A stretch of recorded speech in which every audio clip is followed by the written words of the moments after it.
Hey friends, Melissa here, and I'm coming in to talk to you today about accountability. Yesterday I talked to you about doing a brain dump and mainly around before you do your vision for 2021. I want to help you over the next couple of weeks, or actually 3 weeks of December that we have left of this year, to really get in alignment with what it is that you desire, that what you really want to call in for yourself, and that's what these trainings are going to offer you. So yesterday we talked about the brain dump, being able to let go of all those things that are no longer serving you, things that you do not want to have in your life anymore, things that you're willing to say, I'm done, and draw the line in the sand. I know we do this oftentimes with New Year's resolutions when we talk about, I want to lose weight, I want to save more money, I want to get a better job, I want deeper relationships, deeper connections. All of those things is usually what we call in, but I've learned that you have to get rid of what you don't want first. You have to really identify what is it that you have now that you don't want to have any longer. So you create that. Then, as I was doing more work around the vision board class that I'll be offering on next Thursday, and talking about like putting your dreams together, your ideas and what you want, I noticed that the biggest challenge I feel and I see with others is the accountability. And what does it mean to have accountability? So when you were in school, you had homework assignments, and the accountability was the teacher telling you this assignment is due, and if you don't fulfill that assignment, then you will receive a poor grade or a failing grade. So there was accountability starting really young in our lives. Our parents was the same thing. If you were told you could go out, but you had a curfew to be in at a certain time, the accountability is that you would show up on time, or you would lose your privileges to be able to go out and spend, your evening with your friends or doing the things that you wanted to do. So those are forms of accountability that we sometimes forget we even had. And then we set our own accountability on ourselves oftentimes and maybe not realize that as well. We sit down and we make out a plan, strategic, whether it's our budget or our grocery list or how we're going to clean up our house or whatever that might look like. And then we hold ourselves accountable because we have that famous to-do list, the checklist. We start checking those things off. That's your accountability, right? It's one of those things that at the end of the day or during the time of your task, you're checking it off. But are you one of those people that you do something that wasn't on your list and you write it down so you can check it off? Guilty as charged. I do that a lot. So what I found was the accountability piece has to be really something that you can develop a habit over time. A really strong habit that aligns with you, heart and soul. Because even when you go to a gym and start an exercise program with a trainer, it's only for a short period of time. And the goal is to lock in that habit so that you show up and continue to do that. I really get frustrated when I look at some people who have started something in their life, for instance, exercising, and 20 years later, they're still doing it. And I'm looking at myself like, well, why couldn't I have done what they're doing? How did they establish that routine? What was the habit? How did they form the habit? What keeps them from doing, the thing that they want to do? Like the exercise obviously took priority. I asked one of my clients recently who loves to work out, but she says she really doesn't love to work out, and she'll run and she'll do fitness and training. But the whole purpose behind it is she says, I freaking love sweets. I love to eat candy. I love sweets. So therefore, I got to do that thing so I can have this over here. That was brilliant, right? It locked into, it wasn't that she was doing it to necessarily lose weight or look fit or be healthy and strong. That's the byproduct.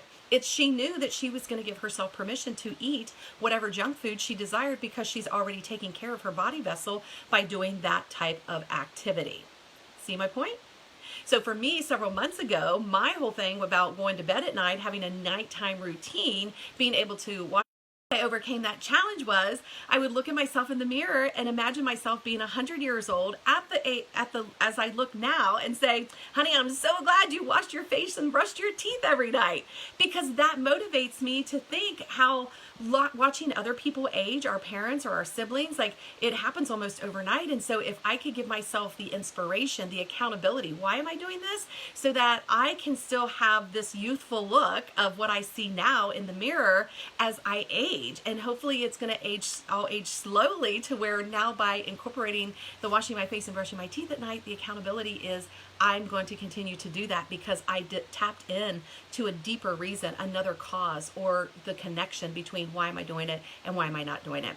So we've talked a lot about brain dump yesterday, and then we're talking about accountability today. And what I know to be true is there is a method to the madness. There is a deeper connection. When you can start connecting the dots looking back, you'll start developing your path moving forward. You'll be able to say, this one time I created a plan. I knew how to do it. I knew the expectations, but I just could not move forward. I could not put my foot on the gas to make it work. And I know it was something my heart desired.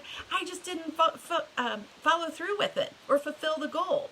And so that's where we say, when we do find what gives us the accountability in a sense that it aligns with us. Some people want to get up early to get ahead of the game. They want to get up early ahead of their kids to get ahead of the day, to be able to meditate, journal, exercise. They know how they value that throughout the rest of their day. They're not triggered. They're not depressed. They're not going back to that guilty feeling of like, well, and I didn't even take care of myself today, or I didn't work out.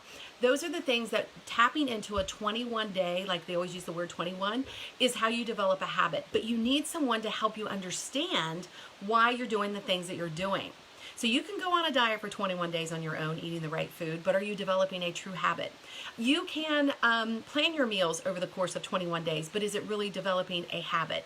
I want to help you learn how to create those habits. I'm offering one of the ways this month only, for the month of December, between now and when the ball drops the end of December 31st, email accountability.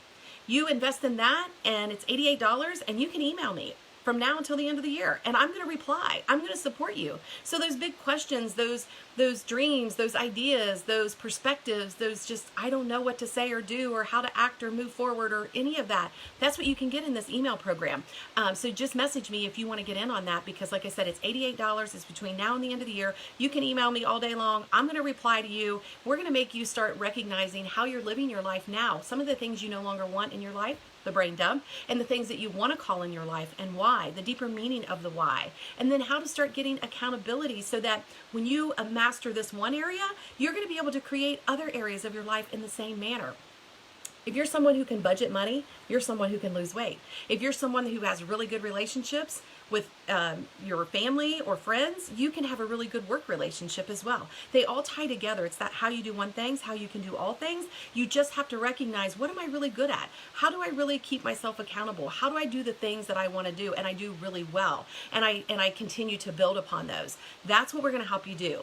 And the workshop next Thursday on the Vision Boarding 2021, I cannot wait for you to hear my talk with Amy Scalia, the founder at CincyChic, because we've been doing some behind the scenes work, and it's going to be amazing to blow your mind on what we're doing around accountability. So that link's going to be below as well. So get registered for that so you at least get the replay. And it's from 12 to noon on December the 17th. So a lot of good things are coming in your inbox, in the messaging, in this video, and I want you to finally say yes to yourself, because it's time to quit playing small. If anything, 2021 or 2020 has shown us that we really need to take hold of what we have in this moment, in this present time, and do the things that brings us joy and happiness, and have a life that we truly are living fully, bold, with clarity and confidence. I want that for you. Message me. Let's get on a call. Let's see how we can work together, and I will look forward to seeing you again real soon. Bye for now.